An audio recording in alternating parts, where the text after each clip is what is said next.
প্রিয় শিক্ষার্থীবৃন্দরা আসসালামু আলাইকুম। আসসালামু আলাইকুম সবাইকে। আশা করি সবাই ভালো আছো, সুস্থ আছো। আজকে আমরা ইসলামের ইতিহাস প্রথম পত্রের তৃতীয় অধ্যায়টা সম্পর্কে আলোচনা করব, অর্থাৎ যেখানে খুলাফায়ে রাশিদিন সম্পর্কে বলা আছে। তো চলো আমরা শুরু করি। তো আমরা খুলাফায়ে রাশিদিন সম্পর্কে জানতে যাচ্ছি। আমরা জানি যে আমাদের খুলাফায়ে রাশিদিন হচ্ছে 4 জন আছেন: হযরত আবু বকর রাদিয়াল্লাহু আনহু, হযরত উমর রাদিয়াল্লাহু আনহু, হযরত উসমান রাদিয়াল্লাহু আনহু এবং হযরত আলী রাদিয়াল্লাহু আনহু। তো ওনাদের নির্বাচন নীতির মূল ভিত্তিটা আসলে কি ছিল? ওনারা যে নির্বাচিত হয়েছে এটার মূল ভিত্তি কিন্তু কোনো তোমার হচ্ছে রাজতান্ত্রিক কোনো ভিত্তি ছিল না, যে একজন রাজা মারা যাওয়ার পরে ওনার ছেলে ক্ষমতায় বসবে, এরকম কোনো কিন্তু ভিত্তি ছিল না। ওনাদের যে নীতি ছিল, নির্বাচন নীতি, সেটা ছিল গণতান্ত্রিক। সকলের মতামতের সিদ্ধান্তের ভিত্তিতেই কিন্তু তারা নির্বাচিত হয়েছিলেন। তো প্রথমে আমরা আসি শুরা বা পরামর্শ ব্যবস্থা। দেখো, রাষ্ট্রে গুরুত্বপূর্ণ সিদ্ধান্তে সাহাবীদের সাথে পরামর্শ করা হতো, জনগণের মতামতকে গুরুত্ব দেওয়া হতো। এটি ছিল ইসলামী গণতন্ত্রের প্রাথমিক রূপ। যোগ্যতা ও তাকওয়া।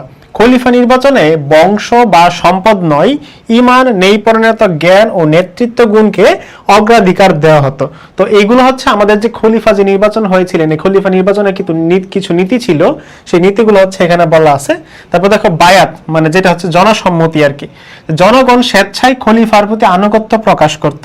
বায়াত ছাড়া খিলাফত পূর্ণতা পেত না। অর্থাৎ যারা জনগণ ছিল, যাদের আন্ডারে ছিল মানুষরা যারা ছিল, তারা কিন্তু তাদেরকে জনসম্মতিতে মেনে নিত। ঠিক আছে। তারপর দেখো বংশানুক্রমিক নয়, খিলাফত উত্তরাধিকার সূত্রে চলেনি। প্রত্যেক খলিফা ভিন্ন পদ্ধতিতে নির্বাচিত হয়েছেন। ইসলামী শরীয়ত কুরআন ও সুন্নাহ অনুযায়ী শাসন পরিচালনার অঙ্গীকার থাকতো। খলিফারা নিজেদের জবাবদিহির ঊর্ধ্বে ভাবতেন না, অর্থাৎ সবাই কিন্তু তাদের কাজের জন্য জবাবদিহি করতেন। এরপর দেখো আছে হযরত আবু বকর রাদিয়াল্লাহু আনহু। ওনার সম্পর্কে যদি আমরা একটু জানি, এখানে একটু হচ্ছে কেটে গেছে, যাই হোক। তো হযরত আবু বকর রাদিয়াল্লাহু আনহু ছিলেন আমাদের প্রথম খলিফা এবং রাসূলুল্লাহ সাল্লাল্লাহু আলাইহি ওয়াসাল্লামের ঘনিষ্ঠতম সাহাবী। তার প্রকৃত নাম ছিল আব্দুল্লাহ ইবনে আবি কুহাফা। ইসলাম গ্রহণের পর তিনি আস সিদ্দিক উপাধিতে ভূষিত হন। তিনি ছিলেন রাসূলুল্লাহ সাল্লাল্লাহু আলাইহি ওয়াসাল্লামের শ্বশুর এবং হযরত আয়েশা রাদিয়াল্লাহু আনহার পিতা। এবং উনি কিন্তু ছিলেন যে বৃদ্ধ যারা মানুষ আছে, এই বৃদ্ধ মানুষের মধ্যে সর্বপ্রথম কিন্তু উনি ইসলাম ধর্ম গ্রহণ করেন। এবং যদি তবে কিন্তু এরকম কোনো তোমার হচ্ছে কি বলে এটাকে, যদি তবে কিন্তু কোনো হচ্ছে ছাড়া আর কি, হচ্ছে কোনো কনফিউশন ছাড়াই উনি সর্বপ্রথম ইসলাম গ্রহণ করেন। ওকে। তো ওনার হচ্ছে প্রাথমিক জীবন দেখো, জন্ম আনুমানিক 573 খ্রিস্টাব্দে মক্কায়। ওনার বংশ হচ্ছে কুরাইশ গোত্রের বনু তাইম শাখা এবং উনি হচ্ছে পেশায় ছিলেন একজন ব্যবসায়ী। চারিত্রিক বৈশিষ্ট্য ছিল সত্যবাদী, নম্র, দয়ালু ও আমানতদার। ইসলাম গ্রহণ নবুয়তের প্রথম দিকে কোনো দ্বিধা ছাড়াই ইসলাম গ্রহণ করেন। দাস মুক্তি, বেলাল রাদিয়াল্লাহু আনহু সহ বহু নির্যাতিত দাসকে তিনি মুক্ত করে দেন। এটা হচ্ছে তোমাদের পরীক্ষার জন্য খুবই গুরুত্বপূর্ণ, তোমরা একটু পড়ে নিবা, এটা মাঝে মাঝে পরীক্ষায় দিতে পারে। ওকে। এরপরে আসো, আমাদের উনি খিলাফত লাভ করছে কবে? দেখো 632 খ্রিস্টাব্দে রাসূলুল্লাহ সাল্লাল্লাহু আলাইহি ওয়াসাল্লামের ইন্তেকালের পর মুসলিম সমাজে নেতৃত্ব সংকট সৃষ্টি হয়। সাকিফা বনু সাইদাতে সাহাবীদের আলোচনার পর হযরত আবু বকর রাদিয়াল্লাহু আনহুকে খলিফা হিসেবে নির্বাচিত করা হয়। পরে মসজিদে নববীতে সকল মুসলমান তার প্রতি বায়াত প্রদান করেন। এভাবেই তিনি ইসলামের প্রথম খলিফা হন। খিলাফতের প্রাথমিক সমস্যা সমূহ, উনি যখন প্রথম খিলাফত লাভ করেন ওনার কিছু সমস্যা ছিল, যেমন দেখো নেতৃত্ব সংকট ছিল। রাসূল সাল্লাল্লাহু আলাইহি ওয়াসাল্লামের ইন্তেকালের পর অনেকেই মানসিকভাবে ভেঙে পড়েন। নেতৃত্ব প্রতিষ্ঠা করা ছিল বড় চ্যালেঞ্জ। রিদ্দা যুদ্ধ বা এটাকে আমরা বলি মুরতাদ বিদ্রোহ, কিছু গোত্র ইসলাম ত্যাগ করে এবং কিছু ভুয়া নবী মুজাইলামা কাজ্জার প্রমুখ আত্মপ্রকাশ করে এসব দমনে যুদ্ধ করতে হয়। অর্থাৎ এই যে আবু বকর রাদিয়াল্লাহু আনহু যখন খলিফা হিসাবে আসেন, তখন কিছু ভণ্ড নবীর আবির্ভাব হয়, যারা তাদেরকে নবী বলে দাবি করে, যারা ছিল ভণ্ড নবী। ঠিক আছে। তো তাদের বিরুদ্ধে কিন্তু তার যুদ্ধ করতে হয়। এটা ছিল কি তার একটা মোটামুটি চ্যালেঞ্জ ছিল তার শাসনের সময়। তারপর দেখো জাকাত অস্বীকারীদের বিদ্রোহ করে এবং কিছু গোত্র তোমার হচ্ছে ইসলামের স্বীকৃতিতে অস্বীকার করে। ঠিক আছে। তো এদের বিরুদ্ধে তিনি হচ্ছে বিদ্রোহ করেন। আচ্ছা, এই স্লাইডটা হচ্ছে তোমাদের যখন পিডিএফ দিয়ে দিব তখন আশা করি এই লেখাগুলো আশা করি আর এরকম সমস্যা থাকবে না। ওকে, দেখো রাষ্ট্রীয় ঐক্য রক্ষা, আরব উপদ্বীপে বিচ্ছিন্নতা দেখা দেয়, কেন্দ্রীয় শাসন প্রতিষ্ঠা ছিল জরুরি, বৈদেশিক হুমকি, তোমার হচ্ছে রোমান ও পারস্য সাম্রাজ্যের সম্ভাব্য আক্রমণের আশঙ্কা ছিল। ওকে, তো রিদ্দার যুদ্ধ একটা বললাম যে রিদ্দার যুদ্ধের ঘটনাটা কি, এটা তোমাদের জন্য গুরুত্বপূর্ণ। দেখো রাসূল সাল্লাল্লাহু আলাইহি ওয়াসাল্লামের ইন্তেকালের পর 632 খ্রিস্টাব্দের পর আরব উপদ্বীপের, ঠিক আছে, আরব উপদ্বীপ, উপদ্বীপ কোনটা, উপদ্বীপ হচ্ছে তোমার আরবের যে অংশটা সেটাকে আমরা বলি আরব উপদ্বীপ, ঠিক আছে। তো এই আরব উপদ্বীপে মনে রাখবা যে 3 দিকে পানি থাকবে, উপদ্বীপ মানে হচ্ছে 3 দিকে পানি আর একদিকে থাকবে কি স্থল, একদিকে স্থল, এটাকে আমরা বলি উপদ্বীপ। 3 দিকে পানি আর একদিকে স্থল থাকবে সেটাকে আমরা বলি উপদ্বীপ। তো আরব তুমি যদি মানচিত্রে দেখো যে সৌদি আরবের যে অংশটা, সেই অংশটা তুমি দেখবা যে 3 দিকে পানি আছে আরবের, আর একদিকে হচ্ছে স্থল আছে, এই জন্য এটাকে বলে উপদ্বীপ। ওকে, আরব উপদ্বীপের বহু গোত্র ইসলাম থেকে বিচ্যুত হয় বা কেন্দ্রীয় শাসনের আনুগত্য অস্বীকার করে, কেউ কেউ ভুয়া নবীর অনুসরণ করে, আবার কেউ কেউ জাকাত দিতে অস্বীকার করে। এই বিদ্রোহ দমনে হযরত আবু বকর রাদিয়াল্লাহু আনহু 11 হিজরিতে রিদ্দার যুদ্ধ পরিচালনা করেন। তো এটা হচ্ছে মোটামুটি রিদ্দার যুদ্ধের যে ঘটনা সেটা। এরপর দেখো রিদ্দার যুদ্ধের কারণ কি, নেতৃত্বের শূন্যতা, রাসূল সাল্লাল্লাহু আলাইহি ওয়াসাল্লামের ইন্তেকালের পর কেন্দ্রীয় কর্তৃত্ব দুর্বল হয়ে পড়ে, ভুয়া নবীর আবির্ভাব হয়, জাকাত দানে অস্বীকার করেন, গোত্রীয় কিছু স্বার্থপরতা ছিল, যেমন কেন্দ্রীয় রাষ্ট্রের পরিবর্তে গোত্রীয় স্বাধীনতার দাবি, অর্থাৎ তারা কোনো নির্দিষ্ট মানুষের আন্ডারে থাকতে চাচ্ছিল না, তারা সবাই স্বাধীন হতে চাচ্ছিল। তোমাদের যে গ্রামের অঞ্চলে দেখবা যে অনেক গোষ্ঠী আছে, তাই না, বিভিন্ন গোষ্ঠী আছে, বর্তমানে অনেক বংশ আছে, যেমন সরকার বংশ, তারপর হচ্ছে এটা ওইটা, অনেক বিভিন্ন প্রকার বংশ আছে। তো তারা কি করতে চাইছিল, তখন স্বাধীন হতে চাইছিল, তারা কারো আন্ডারে থাকতে চাচ্ছিল না, যার ফলে কিন্তু উনি এই রিদ্দার যুদ্ধে এটা হয় অবশ্যম্ভাবী হয়ে পড়ে। ইসলামের ভ্রান্ত ব্যাখ্যা, নামাজ মানলেও জাকাত অস্বীকার, অর্থাৎ তারা জাকাত দিতে, কিছু কিছু গোত্র জাকাত দিতে অস্বীকার করে, যার ফলে তাদের বিরুদ্ধে কিন্তু যুদ্ধটা করতে হয়। রিদ্দার যুদ্ধের ফলাফল কি ছিল, আরব উপদ্বীপে ইসলামের ঐক্য পূর্ণ প্রতিষ্ঠা হয়, কেন্দ্রীয় শাসনের কর্তৃত্ব সুদৃঢ় হয়, ভুয়া নবীদের শক্তি ধ্বংস হয়, ইসলামী রাষ্ট্র ভবিষ্যৎ বৈদেশিক অভিযানের জন্য প্রস্তুত হয় এবং কোরআন সংকলনের উদ্যোগ নেওয়া হয়। এই রিদ্দার যুদ্ধে কিন্তু অনেক হাফেজ মারা যায়, ঠিক আছে। এই অনেক হাফেজ মারা যাওয়ার পরে আবু বকর রাদিয়াল্লাহু আনহু উদ্যোগ নিয়েছে যে কোরআন তারা হচ্ছে সংরক্ষণ করবেন, ওনারা হচ্ছে কোরআন সংরক্ষণ করবেন, যার ফলে এই রিদ্দার যুদ্ধ এটা কিন্তু একটা ফলাফল যে এই যে হাফেজদের শাহাদাতের ফলে কোরআন সংকলন হয়, হ্যাঁ, এই রিদ্দার যুদ্ধের মাধ্যমে। ওকে, এরপর যদি আমরা যাই, দেখো হযরত আবু বকর রাদিয়াল্লাহু আনহুর সাথে রোমান ও পারসিকদের একটা দ্বন্দ্ব ছিল, রোমান এবং পারসিকদের, রোমানদের সাথে দ্বন্দ্ব হয়। রাসূল সাল্লাল্লাহু আলাইহি ওয়াসাল্লামের জীবদ্দশায় প্রস্তুত করা উসামা ইবনে যায়েদ রাদিয়াল্লাহু আনহুর অভিযান আবু বকর রাদিয়াল্লাহু আনহু স্থগিত না করে রোমান সীমান্তে প্রেরণ করেন। এতে বাইজেন্টাইন মানে রোমান যারা আছে তাদের কি হয়, শক্তিটা দুর্বল হয়ে পড়ে, মুসলমানদের সামরিক মর্যাদা বৃদ্ধি পায় এবং পারসিকদের সাথে ওনাদের দ্বন্দ্ব হয়। পারসিক মানে হচ্ছে বর্তমানে ইরান, ঠিক আছে, আর রোমান সাম্রাজ্য ছিল ইউরোপ মহাদেশে। দেখো পারস্য বা সাসানীয় সাম্রাজ্য আরব সীমান্তে হস্তক্ষেপ শুরু করে। আবু বকর রাদিয়াল্লাহু আনহু খালিদ ইবনে ওয়ালিদ রাদিয়াল্লাহু আনহু পারস্যের বিরুদ্ধে পাঠান। ইরাক অঞ্চলে একাধিক যুদ্ধে মুসলমানরা বিজয় লাভ করে, পারস্য শক্তির ভীত নড়বড় হয়ে যায়, ঠিক আছে। তো এটা একটু তোমরা একটু দেখে নিবা। তারপর হযরত উমর রাদিয়াল্লাহু আনহুর পরিচয়। হযরত উমর রাদিয়াল্লাহু আনহু ইসলামের দ্বিতীয় খলিফা এবং খুলাফায়ে রাশিদিনের অন্যতম শ্রেষ্ঠ শাসক। তার উপাধি আল ফারুক, কারণ তিনি সত্য ও মিথ্যার মধ্যে স্পষ্ট পার্থক্য করতে পারতেন। তিনি ছিলেন ইসলামের ইতিহাসের এক অসাধারণ ন্যায়পরায়ণ শাসক। প্রকৃত নাম ছিল উমর ইবনে খাত্তাব, বংশ ছিল কুরাইশ গোত্রের বনু আদি শাখা। ওনার প্রাথমিক জীবনটা কেমন ছিল দেখো, আনুমানিক 584 খ্রিস্টাব্দে মক্কায় জন্মগ্রহণ করেন। তার পেশা ছিল ব্যবসা এবং কূটনৈতিক দায়িত্ব। কূটনৈতিক দায়িত্ব মানে হচ্ছে অপর দেশের সাথে তাদের সম্পর্ক কেমন হবে আরবদের, সেটা সম্পর্কে তিনি হচ্ছে কাজ করতেন। ইসলাম গ্রহণ, নবুয়তের 6ষ্ঠ বছরে তিনি ইসলাম গ্রহণ করেন। ইসলাম গ্রহণের পূর্বে ছিলেন ইসলামের কঠোর বিরোধী। ইসলাম গ্রহণের পর সাহসিকতার সঙ্গে প্রকাশ্যে ইসলামের দাওয়াত দেন। চারিত্রিক বৈশিষ্ট্য, দৃঢ়চেতা, ন্যায়পরায়ণ, সাহসী ও দায়িত্বশীল ছিল তার চারিত্রিক বৈশিষ্ট্য। ওকে, এরপর দেখো পারস্যে হযরত উমর রাদিয়াল্লাহু আনহু খিলাফতের সম্প্রসারণ। পারস্য মানে হচ্ছে ইরান, এর পটভূমি কি দেখো, পারস্য সাসানীয় সাম্রাজ্য যেখানে ছিল, যেটাকে আমরা বলি সাসানীয় সাম্রাজ্য, মুসলিম রাষ্ট্রের বিরুদ্ধে সীমান্ত উত্তেজনা সৃষ্টি করছিল, অর্থাৎ তারা এই মুসলিম রাষ্ট্র এসে পাশিকা তাদের মুসলিম রাষ্ট্র এসে কি করতেছিল, বিশৃঙ্খলা করতেছিল সীমান্তের মধ্যে। এখন ভারত যদি বাংলাদেশের সীমান্তে বিশৃঙ্খলা করে, বাংলাদেশ কি বসে থাকবে? বসে থাকবে না। ভারত যদি চায়নার সীমান্তে গিয়ে কিছু করে, চায়না কি বসে থাকবে? থাকবে না। তো তারা কি করতেছিল, এই সাসানীয় বংশ কি করতেছিল, তোমার হচ্ছে এই যে মুসলিমদের সীমানায় এসে কি করতেছিল, বারবার আক্রমণ করতেছিল, যার ফলে উমর রাদিয়াল্লাহু আনহু তিনি বাধ্য হন তাদেরকে আক্রমণ করার জন্য। দেখো আবু বকর রাদিয়াল্লাহু আনহুর সময়ে শুরু হওয়া সংঘর্ষ উমর রাদিয়াল্লাহু আনহুর শাসনামলে পূর্ণ মাত্রায় রূপ নেয়, অর্থাৎ তাদের সাথে এই যে সাসানীয়দের সাথে যে সংঘর্ষ, এটা কিন্তু আবু বকর রাদিয়াল্লাহু আনহুর সময় থেকে শুরু হয় এবং উমর রাদিয়াল্লাহু আনহুর সময় পর্যন্ত এটা কিন্তু তারা চলতেই থাকে। তখন কিন্তু এটা যে শেষ হয়ে যায় যুদ্ধ, এমন কিন্তু না। দেখো এরপরে কাদিসিয়ার যুদ্ধ হয় 636 খ্রিস্টাব্দে, 636 তারিখটা মনে রাখবা।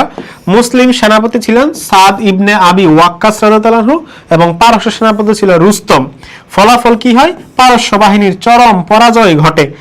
মাদায়েন বা যেটাকে আমরা বলি কতেসিফন বিজয়, পারস্যের রাজধানী মুসলমানদের দখলে আসে, রাজকুজ সম্পদ মুসলমানদের হাতে আসে। তার মানে পারস্য কিন্তু আক্রান্ত হয়ে গেছে, ঠিক আছে, আক্রমণ হয়ে গেছে। এরপর দেখো নাহাওয়ান্দার যুদ্ধ, যেটা হচ্ছে 642 খ্রিস্টাব্দ, ফতহুল ফুতু মানে বিজয়ের বিজয় নামে পরিচিত এই যুদ্ধটা ফতহুল ফুতু।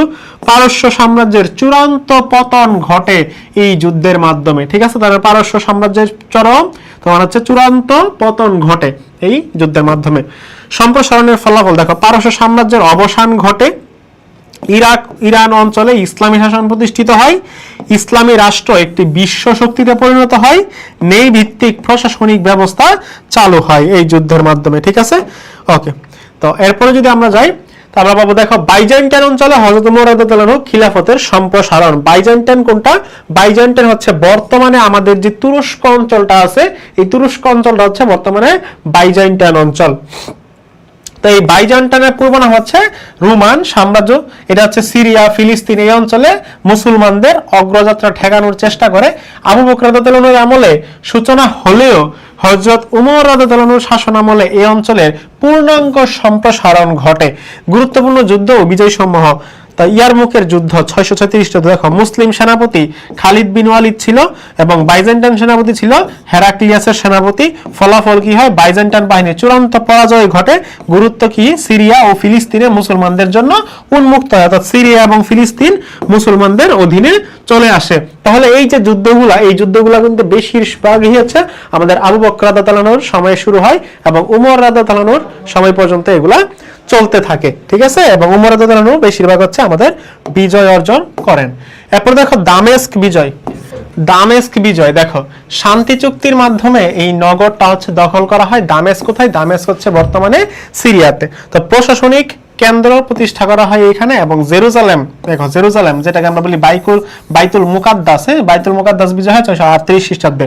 উমর রাদিয়াল্লাহু আনহু নিজে এসে শহর গ্রহণ করেন, খ্রিস্টানদের ধর্মীয় নিরাপত্তা প্রদান করেন, ঠিক আছে, যেটাকে আমরা উমরনামা বইয়ের মধ্যে আছে। এবং হোমস ও আলেপ্পো বিজয় করে, হোমস ও আলেপ্পো যেটা হচ্ছে মোটামুটি মিশরের একটা অংশ ছিল তখন। ওকে, এরপর দেখো খালিদ বিন ওয়ালিদ রাদিয়াল্লাহু আনহুর অবদান। আমরা যে খালিদ বিন ওয়ালিদ রাদিয়াল্লাহু আনহু পড়ছি যে উনি হচ্ছে বিখ্যাত সেনাপতি ছিল ওমর রাদিয়াল্লাহু আনহুর সময়, এবং ওনার যে অবদানটা সেটা একটু আমরা দেখি যে সামরিক অবদান। উপাধি ছিল সাইফুল্লাহ। সাইফুল্লাহ মানে কি? সাইফুল্লাহ মানে হচ্ছে আল্লাহর তরবারি। মনে রাখবা যে সাইফুল্লাহ শব্দের অর্থ হচ্ছে আল্লাহর তরবারি। যুদ্ধ কৌশলে অসাধারণ দক্ষতা তিনি দেখান। ইয়ারমুক যুদ্ধে কৌশলগত নেতৃত্ব দিয়ে বিশাল রোমান বাহিনীকে তিনি পরাজিত করেন। সেনাবাহিনীর মনোবল বৃদ্ধি করেন। প্রশাসনিক অবদান, দামেস্ক ও আশেপাশের অঞ্চলে শাসন ব্যবস্থা সুদৃঢ় করেন, সাধারণ মানুষের নিরাপত্তা নিশ্চিত করেন, খিলাফতের প্রতি আনুগত্য প্রদর্শন করেন। উমর রাদিয়াল্লাহু আনহু তাকে প্রধান সেনাপতি পদ থেকে সরালেও তিনি বিনা দ্বিধায় আদেশ মানেন। এতে প্রমাণ হয় বিজয় ব্যক্তি নয়, রাষ্ট্র ও ইসলামের। অর্থাৎ উমর রাদিয়াল্লাহু আনহু এক সময় কিন্তু ওনাকে প্রধান যে সেনাপতি, সেই সেনাপতির পদ থেকে অপসারণ করে দেন। তারপরেও তার যে যুদ্ধের জয়ের যে নেশা, সেই নেশা কিন্তু কোনোভাবেই কমে না, এবং তিনি কিন্তু ইসলামের জন্য সর্বোচ্চ তিনি চেষ্টা করেছেন, ঠিক আছে। এবং উনি কিন্তু বিখ্যাত একজন সেনাপতি ছিলেন। ওকে, এরপর আমরা আসি যে হযরত ওমর রাদিয়াল্লাহু আনহুর কেন্দ্রীয় শাসন ব্যবস্থা কেমন ছিল। হযরত ওমর রাদিয়াল্লাহু আনহু একটি শক্তিশালী, সুশৃঙ্খল ও ন্যায় ভিত্তিক কেন্দ্রীয় প্রশাসন গড়ে তোলেন। খলিফা হিসাবে দেখো তিনি ছিলেন রাষ্ট্রের সর্বোচ্চ নির্বাহী, আইন প্রণেতা ও বিচারক। কুরআন ও সুন্নাহ অনুযায়ী রাষ্ট্র পরিচালনা করতেন, নিজেকে জনগণের সেবক মনে করতেন। মজলিসে শুরা, যা বা আমরা এটাকে বলতেছি পরামর্শ পরিষদ, অভিজ্ঞ সাহাবীদের নিয়ে গঠিত হচ্ছে হয়তো এটা। তারপর দেখো রাষ্ট্রীয় গুরুত্বপূর্ণ সিদ্ধান্ত এখানে আলোচিত হতো। গণতান্ত্রিক শাসনের প্রাথমিক রূপ ছিল এই মজলিসুস শুরা। ওকে, এরপর দেখো বাইতুল মাল। এই বাইতুল মাল হচ্ছে রাষ্ট্রীয় কোষাগার। বাইতুল মাল হচ্ছে কি রাষ্ট্রীয় কোষাগার, রাষ্ট্রীয় কোষাগার যেখানে হচ্ছে তোমার অর্থ সম্পদ জমা রাখা হতো। ওকে, তো জাকাত, খারাজ, জিজিয়া, গনিমত। গনিমত কি? গনিমত হচ্ছে মনে করো যদি যুদ্ধে জয়লাভের পরে তোমার হচ্ছে যেই অংশগুলা পরাজিত শক্তির কাছে যে অংশগুলা আমরা নিয়ে আসতাম সেটাকে বলা হচ্ছে গনিমত। অর্থাৎ ধরো এ এবং বি দুইটা পক্ষের যুদ্ধ হইতেছে, হ্যাঁ, এ এবং বি দুইটা পক্ষের যুদ্ধ হইতেছে। এখন কি কইলো, এ দলটা হচ্ছে বি দলকে পরাজিত করে ফেলছে। এখন বি দলের কাছে নিশ্চয়ই তোমার হচ্ছে কিছু না কিছু সম্পদ আছে, যেমন তরবারি, তারপরে ভালো পোশাক থাকতে পারে, উট থাকতে পারে, তারপর হচ্ছে তোমার খাবার দাবার থাকতে পারে, অথবা ধরো স্বর্ণালঙ্কার থাকতে পারে। এই যে জিনিসগুলা কি করতো তখন, এই যে এ দল তারা কিন্তু নিয়ে আসতো, এটাকে বলা হচ্ছে গনিমত। ঠিক আছে, ওকে। তো এগুলো হচ্ছে ইত্যাদি জমা রাখতো কোথায়? যে বাইতুল মালের মধ্যে। দরিদ্র, ইতিম, বিধবা ও সেনাদের বেতন দেওয়া হতো এই বাইতুল মাল থেকে। আর্থিক স্বচ্ছতা বজায় রাখা হতো। এবং বিচার বিভাগ কেমন ছিল ওমর রাদিয়াল্লাহু আনহুর সময়? দেখো, কাজী, বিচারক, যারা বিচারক ছিল তাদেরকে বলা হতো তখন কাজী। বর্তমানে কাজী কি করে? বর্তমানে কাজী আমরা জানি যে বর্তমানে কাজী বিয়ে পড়ায়, বাট তখনকার দিনে কাজী কারা ছিল? কাজীরা ছিল বিচারক ছিল, তারা বিচার বিভাগের কাজ করত। এরপর দেখো, বিচার বিভাগকে নির্বাহী বিভাগ থেকে পৃথক করেন। আইনের দৃষ্টিতে সবাই সমান, খলিফাও সমান, এটা তিনি হচ্ছে ওমর রাদিয়াল্লাহু আনহু সর্বপ্রথম বলেছেন। এরপর দেখো সামরিক প্রশাসন কেমন ছিল। উনি স্থায়ী সেনাবাহিনী গঠন করেন, সেনাদের বেতন ও নিবন্ধন যেটা হচ্ছে দিওয়ান ব্যবস্থা চালু করেন, সীমান্ত রক্ষার জন্য সেনা ছাউনি স্থাপন করেন, অর্থাৎ ব্যারাক স্থাপন করেন। প্রত্যেকটা সীমান্তে উনি কি করে? ব্যারাক স্থাপন করে আর্মিদের, যেন অন্য দল এখানে অ্যাটাক করতে না পারে, অন্য গ্রুপ এখানে অ্যাটাক করতে না পারে। দেখো হযরত ওমর রাদিয়াল্লাহু আনহুর প্রাদেশিক শাসন ব্যবস্থা কেমন ছিল। এতক্ষণ আমরা কিন্তু পড়তেছিলাম কেন্দ্রীয় শাসন ব্যবস্থা, এখন হচ্ছে প্রাদেশিক শাসন ব্যবস্থা। প্রাদেশিক শাসন ব্যবস্থা কি? হযরত ওমর রাদিয়াল্লাহু আনহুর সময়ে ওনার আন্ডারে প্রদেশের যে শাসন ব্যবস্থা ছিল এটাকে আমরা বলি প্রাদেশিক শাসন ব্যবস্থা। তাহলে দেখো ওনার শাসন ব্যবস্থা কেমন ছিল। প্রদেশ উনি বিভাজন করে দেন, সাম্রাজ্যকে বিভিন্ন প্রদেশে তিনি ভাগ করেন, যেমন সিরিয়া, ইরাক, মিশর, পারস্য, এরকম বিভিন্ন ভাগে ভাগ করে দেন। এবং গভর্নর, ওয়ালি যেটাকে বলা হয় ওয়ালি, এগুলো নিয়োগ করেন। প্রতিটি প্রদেশে একজন গভর্নর নিয়োজিত থাকতো। গভর্নরদের কঠোরভাবে পর্যবেক্ষণ করা হতো। সম্পদের হিসাব নেওয়া হতো দায়িত্ব গ্রহণের আগে উপরে। অর্থাৎ তোমাকে যে দায়িত্ব দিলাম গভর্নর হিসেবে, তুমি তোমার দায়িত্ব গ্রহণের আগে তোমার সম্পদ কত ছিল, এবং তুমি যখন দায়িত্ব গ্রহণ থেকে তুমি যখন রিটায়ার হয়ে যাবে তখন তোমার সম্পদ কত ছিল, এটা কিন্তু হিসাব নিকাশ তখন নেওয়া হতো। ওকে, এরপর আমরা দেখি প্রাদেশিক কর্মকর্তারা ছিল কারা। প্রাদেশিক কর্মকর্তা ছিল কাজী, যারা ছিল তারা ছিল প্রাদেশিক কর্মকর্তা, এবং তারা ছিল বিচারক। তারপর ছিল আমিল। আমিল মানে হচ্ছে রাজস্ব আদায়কারী, যারা হচ্ছে মোটামুটি ট্যাক্স আদায় করতো তখন, তাদেরকে বলা হতো কি? আমিল। এরপর দেখো সেনাপতি, এরা গভর্নরের অধীন হলেও সরাসরি খলিফার কাছে দায়বদ্ধ। অর্থাৎ যারা সেনাপতি থাকতো এরা যদিও বিভিন্ন প্রাদেশিক যারা গভর্নর আছে ওদের অধীনে থাকতো, কিন্তু এরা সরাসরি খলিফার কাছে দায়বদ্ধ ছিল। অর্থাৎ খলিফা যা বলবে তাই তারা শুনবে। বাট ওরা কিন্তু আন্ডারে ছিল কার আন্ডারে? গভর্নরের আন্ডারে। এক একজন গভর্নরের আন্ডারে এক একজন তোমার সেনাপতি ছিল, বাট সেই সেনাপতিরা সবাই কিন্তু এই খলিফার আন্ডারে আবার কাজ করতো। ঠিক আছে, তার মানে খলিফাই হচ্ছে এখানে সর্বে সর্বা। খলিফা সেনাপতিদের যা আদেশ দিত সেনাপতিরা তাই শুনতো। ওকে, এরপর দেখো স্থানীয় শাসনের ন্যায় বিচার। অমুসলিমদের ধর্মীয় স্বাধীনতা তিনি নিশ্চিত করেন। জিজিয়ার বিনিময়ে নিরাপত্তা প্রদান করেন। জিজিয়া হচ্ছে তারা কারা দেয়? অমুসলিম যারা আছে তারা হচ্ছে কি দেয়? জিজিয়া দেয়। জিজিয়া কি? জিজিয়া হচ্ছে একটা ট্যাক্স। অর্থাৎ যারা অমুসলিম আছে তাদের নিরাপত্তার জন্য একটা ট্যাক্স দিতে হতো, সেটাকে বলতো জিজিয়া কর। এরপর দেখা আছে অত্যাচারের অভিযোগে গভর্নরকে শাস্তি দেওয়া হতো। অত্যাচারের অভিযোগে বিভিন্ন গভর্নরকে তিনি কিন্তু শাস্তিও প্রদান করেন। এরপর দেখো কেন্দ্রীয় নিয়ন্ত্রণ। নিয়মিত তদন্তকারী পাঠানো হতো। জনগণের অভিযোগ সরাসরি খলিফা গ্রহণ করতেন। গভর্নরদের ক্ষমতা সীমিত রাখা হয়, অর্থাৎ গভর্নরদের যা যা বলা হয় গভর্নর কিন্তু এইগুলাই করতে পারে, এর বাইরে ওনার নিজের ইচ্ছা মতো কিন্তু কোনো কিছু নিয়ম তিনি বের করতে পারেন না। হযরত ওমর রাদিয়াল্লাহু আনহুর দিওয়ান ব্যবস্থা কেমন ছিল? দিওয়ান কি? এখন তোমার প্রশ্ন আসতে পারে দিওয়ান কি? দেখো, দিওয়ান হলো রাষ্ট্রীয় কর্মচারী, সেনাবাহিনী ও ভাতা বেতন সংক্রান্ত নিবন্ধন ও হিসাব সংরক্ষণের দপ্তর। দিওয়ান ব্যবস্থার প্রবর্তন হযরত ওমর রাদিয়াল্লাহু আনহু প্রথম দিওয়ান ব্যবস্থা চালু করেন। পারস্য প্রশাসন থেকে অনুপ্রাণিত হয়ে এ ব্যবস্থা গ্রহণ করা হয়। মুসলিম রাষ্ট্রের নিয়মিত বেতন ও ভাতা প্রদানের সূচনা হয়। এরপর দেখা আছে দিওয়ানের প্রধান বৈশিষ্ট্য কি? নিবন্ধন ব্যবস্থা, সাহাবী, সেনা ও সরকারি কর্মচারীদের নাম তালিকাভুক্ত করা হয়, এটাই হচ্ছে নিবন্ধন ব্যবস্থা। ইসলাম গ্রহণের অগ্রাধিকার ও আবেদনের ভিত্তিতে ক্রম নির্ধারণ করা হয়। বেতন ও ভাতা নির্ধারণ, নবী সাল্লাল্লাহু আলাইহি ওয়াসাল্লামের পরিবার সর্বোচ্চ ভাতা বেতন পেতেন। বদর যুদ্ধে অংশগ্রহণকারীরা বিশেষ ভাতা পেতেন। সাধারণ সেনা ও নাগরিকদের জন্য নির্দিষ্ট ভাতা ছিল। আর্থিক স্বচ্ছতা, সব আয় ও ব্যয়ের লিখিত হিসাব রাখা হতো এখানে। দুর্নীতি রোধে কড়াকড়ি ব্যবস্থা ছিল। রাষ্ট্রীয় দায়িত্ব বন্টন ছিল। দেওয়ান ছিল কেন্দ্রীয় প্রশাসনের একটি গুরুত্বপূর্ণ বিভাগ। সামরিক ও বেসামরিক প্রশাসনে শৃঙ্খলা আসে। অর্থাৎ মোটামুটি একটা সুষ্ঠ রাষ্ট্রের, অর্থাৎ একটা ভালো রাষ্ট্রের যা যা করা দরকার এটা কিন্তু এখান থেকে তারা কিন্তু নিয়ন্ত্রণ করত। হযরত ওমর রাদিয়াল্লাহু আনহুর রাজস্ব প্রশাসন, হযরত ওমর রাদিয়াল্লাহু আনহু একটি সুশৃঙ্খল ন্যায়ভিত্তিক রাজস্ব ব্যবস্থা গড়ে তোলেন। রাজস্বের প্রধান উৎস ছিল যাকাত। মুসলমানদের উপর যাকাত ছিল ফরজ, অর্থাৎ যারা মুসলিম তাদেরকে মাস্ট বি যাকাত দিতে হতো তাদের সম্পদের উপর বেস করে। গরিব, অসহায় ও রাষ্ট্রীয় কল্যাণে এই যাকাতগুলা ব্যয় করা হতো। খারাজ কি? দেখো, বিজিত ভূমির উপর আরোপিত ভূমিকরকে বলা হয় খারাজ, অর্থাৎ ভূমির উপর যে ট্যাক্স দিতে হয় এটাকে আমরা বলি কি? খারাজ। কৃষকদের উপর অতিরিক্ত চাপ দেওয়া হতো না। জিজিয়া কি? অমুসলিমদের প্রজাদের উপর নির্ধারিত কর, বিনিময়ে জীবন ও সম্পদের নিরাপত্তা। অর্থাৎ তুমি তো অমুসলিম, একটা মুসলিম রাষ্ট্র যখন অমুসলিমরা থাকবে তখন তাদের নিশ্চয়ই একটা নিরাপত্তা দিতে হবে। তো এই যে নিরাপত্তা দেওয়ার বিনিময়ে এই যে মুসলিমদের তারা কিন্তু জিজিয়া নামক একটা কর দিত বা ট্যাক্স দিত। উসর কি? মুসলমান কৃষকদের উৎপাদনের উপর কর, অর্থাৎ মুসলিম কৃষকরা যা উৎপাদন করবে এর উপর নির্দিষ্ট কিছু পরিমাণ তোমাকে রাষ্ট্রের কোষাগারে দিতে হবে, যেটাকে বলা হচ্ছে উসর।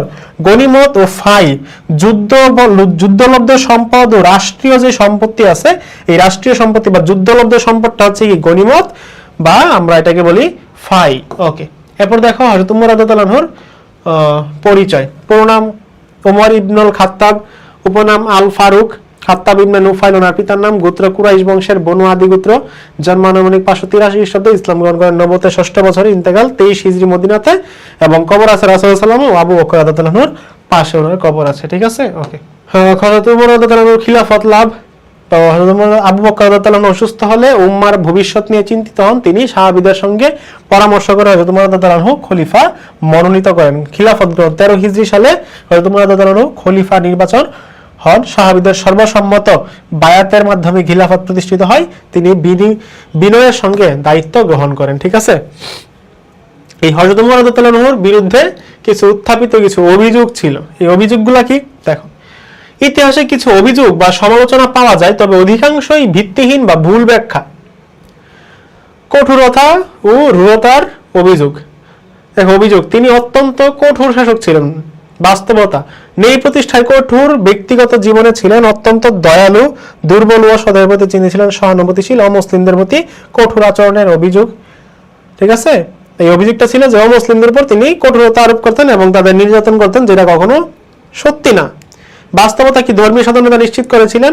জিজিয়ার বিনিময়ে নিরাপত্তা অধিকার প্রদান করেন। শিশু, নারী ও বৃদ্ধদের জিজিয়া মওকুফ করে দেন। ভূমি বন্টন না করার অভিযোগ। বিজিত ভূমি সৈন্যদের মধ্যে ভাগ করেননি। বাস্তবতা, রাষ্ট্রীয় কল্যাণ ও ভবিষ্যৎ প্রজন্মের স্বার্থে ভূমি রাষ্ট্রীয় মালিকানায় রাখেন। কুরআন ও সাহাবীদের পরামর্শের ভিত্তিতে সিদ্ধান্ত গ্রহণ করেন। কেন্দ্রীয় শাসনের কঠোর করার অভিযোগ তিনি করেন। অভিযোগ ছিল তার বিরুদ্ধে। গভর্নরদের উপর কঠোর নিয়ন্ত্রণ ছিল। এবং বাস্তবতা কি ছিল? দুর্নীতি, ক্ষমতার অপব্যবহার রোধের জন্য জনগণের অধিকার রক্ষায় প্রয়োজনীয় ব্যবস্থা গ্রহণ করেন। অর্থাৎ তারা বলতো, মানে যারা সাধারণ মানুষ ছিল তারা বলতো যে হযরত ওমর রাদিয়াল্লাহু আনহু ছিলেন অনেক বেশি কঠোর এবং অনেক অত্যাচারী ছিলেন। এই যে এখানে দেখো বলা হচ্ছে যে কেন্দ্রীয় শাসনে কঠোর করার অভিযোগ ছিলেন। তো কঠোর যদি করে কেন্দ্রীয় শাসন ব্যবস্থা, এটা তো ভালো, এটা তো সবার জন্যই ভালো করছে, তাই না? এখন যারা মনে করো প্রদেশের যারা গভর্নর আছে তারা তো এটা সহ্য করতে পারতেছে না, তখন তারা বিভিন্ন সময় অভিযোগ করতো যে উমর রাদিয়াল্লাহু আনহু কি করছে, আমাদের উপর অন্যায় অত্যাচার করছে। ঠিক আছে, যেগুলা সবসময় সবগুলা কি ছিল, উত্থাপিত যেই কথাগুলো ছিল সেগুলো ছিল সবগুলাই ভুয়া।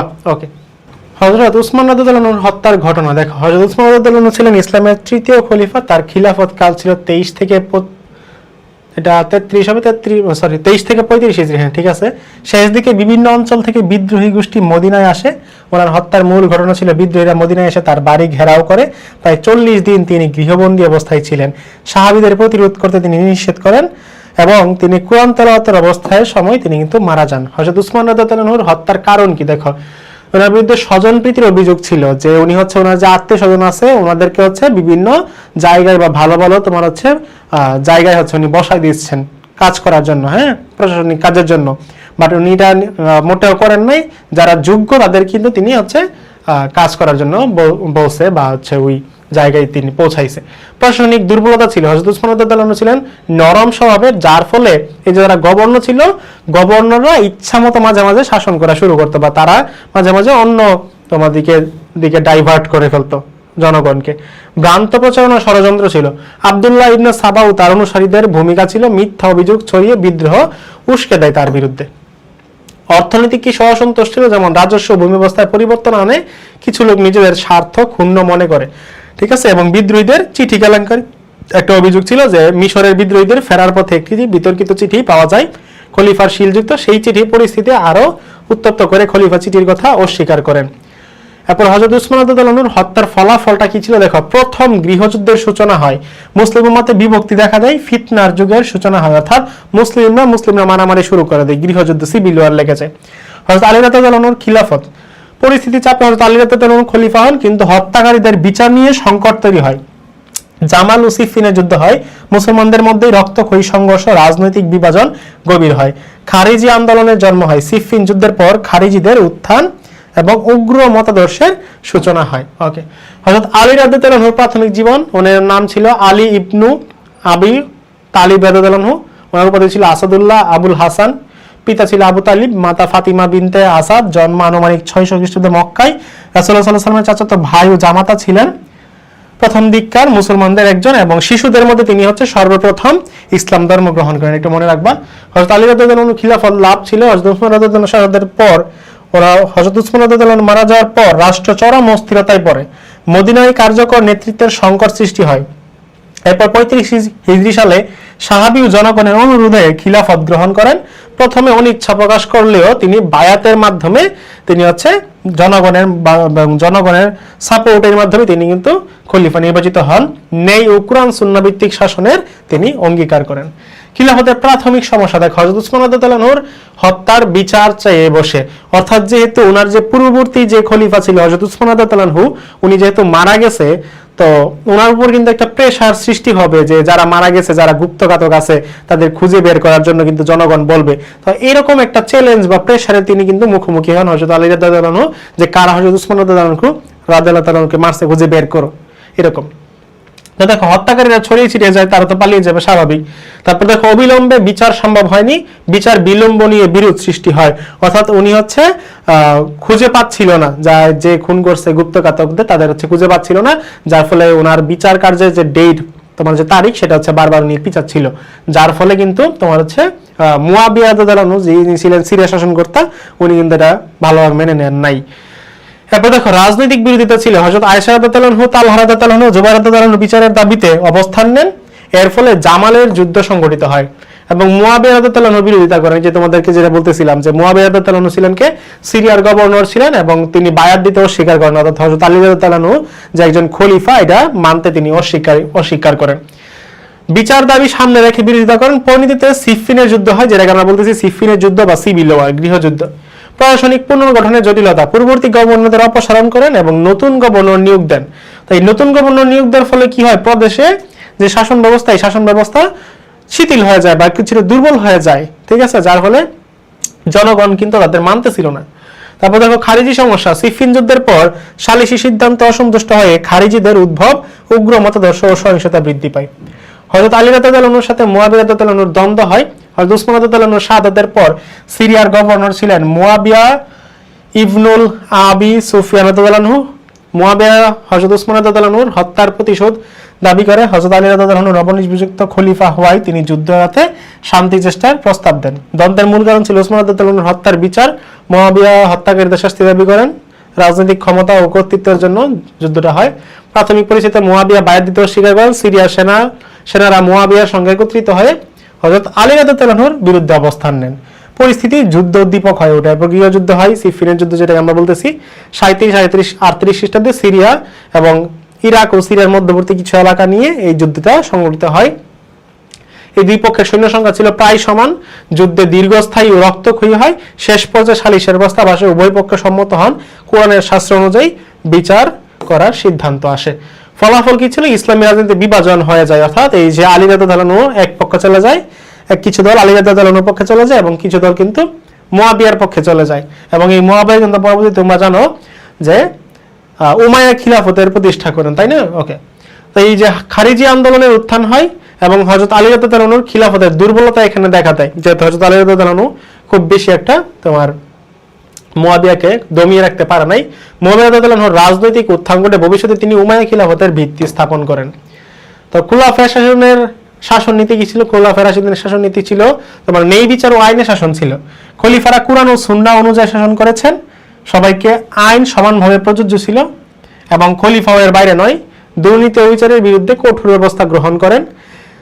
এবং কেন্দ্রীয় শাসনের মধ্যে কারাগারা ছিল, খলিফা ছিল, মজলিসে শুরা ছিল, যারা হচ্ছে বিভিন্ন পরামর্শ দিত, তাদেরকে বলা হতো মজলিসে শুরা। বাইতুল মাল ছিল, যেখানে হচ্ছে ট্যাক্স রাখা হতো, টাকা জমা রাখা হতো। তারপর কাজী ছিল, দেওয়ান ছিল এবং প্রাদেশিক শাসনের মধ্যে ছিল প্রদেশের গভর্নর বা ওয়ালি ছিল। গভর্নর আর নাম হচ্ছে ওয়ালি। কাজী ছিল, রাজস্ব কর্মকর্তা ছিল, সেনাপতি ছিল। নিয়মিত পর্যবেক্ষণ ও গণপরামর্শের মাধ্যমে প্রশাসন পরিচালনা হতো। দিয়ান ও রাজস্ব প্রশাসন। দিয়ন ব্যবস্থার মাধ্যমে সেনা ও সরকারি কর্মচারীর বেতন তালিকা সংরক্ষণ, রাজস্ব সংগ্রহের মূল উৎস, জাকাত, খারাজ, জিজিয়া, ওসর, এগুলা করের ক্ষেত্রে ন্যায় ও মানবিকতা বজায় রাখা, দরিদ্রদের কর মুক্ত রাখা। অর্থাৎ খুলাফায়ে রাশিদিনের তাদের আমলে যেই যে ভালো কাজগুলা বা যে কাজগুলা করছে সেইগুলো হচ্ছে এখানে তোমরা একটু লিখে দিবা। তারপর সামরিক ও নিরাপত্তা নীতি দেওয়া হয়, স্থায়ী সেনা গঠন করা হয়, সীমান্ত রক্ষা করা হয়, যুদ্ধ প্রস্তুতি নেওয়া হয়, বিজিত অঞ্চলগুলো নিরাপত্তা নিশ্চিত করা হয়। ইসলামী কল্যাণ নীতি, দরিদ্র, বিধবা, এতিম ও অসহায়দের আর্থিক ও সামাজিক সহায়তা দান করা হয়, বাইতুল মাল থেকে নিয়মিত অনুদান দেওয়া হয়। খুলাফায়ে রাশিদিনের আর্থসামাজিক অবস্থা কেমন ছিল? রাষ্ট্রীয় অর্থনীতি ছিল সংগঠিত ও স্বচ্ছ। জাকাত, খারাজ ও জিজিয়া দ্বারা অর্থনৈতিক স্থিতিশীলতা দেয় এবং দিওয়ান ও সরকারি হিসাবের মাধ্যমে স্বচ্ছতা নিশ্চিত করা হয়। সামাজিক অবস্থা ছিল সমাজে ন্যায় ও সমতার সংস্কৃতি ছিল। গরিব, অসহায়, বিধবা, এতিমদের অধিকার সুরক্ষিত। নারী ও মুসলিমদের ধর্মীয় স্বাধীনতা স্বীকৃত ছিল। অর্থনৈতিক নীতি ছিল কৃষি ও উৎপাদন উৎসকে রক্ষা করা। রাজস্ব সংগ্রহে অতিরিক্ত চাপ না দিয়ে কৃষকদের সহায়তা করা হয়। এবং এই অধ্যায় থেকে আমাদের যে গুরুত্বপূর্ণ কিছু এমসিকিউ যদি আমরা বলি, যে বয়স্কদের মধ্যে কে সর্বপ্রথম ইসলাম ধর্ম গ্রহণ করেন? হযরত আবু বকর রাদিয়াল্লাহু আনহু। ইয়ামামার যুদ্ধে কোন ভণ্ডামি নিহত হন? মুসাইলামা। ইয়ামামার যুদ্ধের সেনাপতি কে ছিলেন? খালিদ বিন ওয়ালিদ। অমুসলমানদের ভূমিকা কোনটি? জিজিয়া। খারিজি কারা? খারিজি হচ্ছে একটি গুপ্ত ঘাতক সম্প্রদায়। অমুসলিমদের নিকট হতে প্রাপ্ত নিরাপত্তা করের নাম হচ্ছে জিজিয়া কর। খুলাফায়ে রাশিদিনের নির্বাচনের পদ্ধতি ছিল কোনটি? অবশ্যই গণতান্ত্রিক। আবু বকর আতিক উপাধি পান কিসের জন্য? দানশীলতার জন্য। তিনি প্রচুর পরিমাণে দান করতেন। খুলাফায়ে রাশিদিন কতজন? 4 জন। হযরত উমর রাতের আধারে ঘুরে বেড়াতেন কেন? এটা হবে ঘুরে, হ্যাঁ, ঘুরে বেড়াতেন কেন? প্রজাদের অবস্থা সচক্ষে দেখার জন্য। ওকে, তো এখানে আমাদের একটা জ্ঞান তোমার হচ্ছে সৃজনশীল দেওয়া আছে যে হযরত উমর রাদিয়াল্লাহু আনহু কত খ্রিস্টাব্দে খিলাফত অধিষ্ঠিত হন? খালিদ বিন ওয়ালিদ ইতিহাসে বিখ্যাত কেন? ব্যাখ্যা করো। এটা এই স্লাইডে আছে সবগুলো অ্যান্সার। সিদ্ধান্ত গ্রহণে নতুন অধ্যক্ষের গৃহীত ব্যবস্থার সাথে হযরত উমর রাদিয়াল্লাহু আনহুর কোন প্রশাসনিক ব্যবস্থার সামঞ্জস্য দেখা যায়? অর্থাৎ ওনার যে প্রশাসনিক ব্যবস্থা ছিল হযরত উমর রাদিয়াল্লাহু আনহুর, একটা ছিল কেন্দ্রীয় শাসন ব্যবস্থা, আরেকটা ছিল প্রাদেশিক শাসন ব্যবস্থা। তো তোমরা এই উদ্দীপকটা দেখে তোমরা এখানে ডিসাইড করবে যে এটা কেন্দ্রীয় শাসন ব্যবস্থার সাথে মিল হয় নাকি প্রাদেশিক শাসন ব্যবস্থার সাথে মিলে। তারপর উদ্দীপকের উদ্ধৃত অর্থ কি বিষয়ে অধ্যক্ষের পদক্ষেপ সমূহ উমর রাদিয়াল্লাহু আনহুর কোন নীতির সাথে প্রতিফলন লক্ষণীয় উক্তিটি বিশ্লেষণ করো। হয়তো উমর রাদিয়াল্লাহু আনহুর যে নীতিগুলো ছিল শাসন কার্য পরিচালনার জন্য এবং এই সৃজনশীলে বা এই তোমার হচ্ছে উদ্দীপকে অনুচ্ছেদে কোন নীতি দেওয়া সেটা সম্পর্কে তোমরা একটু বিস্তারিত আলোচনা করবা। তো এই হচ্ছে মোটামুটি আমাদের একটা এনএসসি কে তোমাদের দিয়ে দিলাম, তোমরা একটু অবশ্যই এটা বাসায় প্র্যাকটিস করে নিবা, ঠিক আছে? তো আমাদের আজকের ক্লাসটা এখান পর্যন্তই। তোমাদের সাথে ইনশাআল্লাহ দেখা হবে পরবর্তী ক্লাসে। সেই পর্যন্ত সবাই ভালো থাকো, সুস্থ থাকো। আসসালামু আলাইকুম।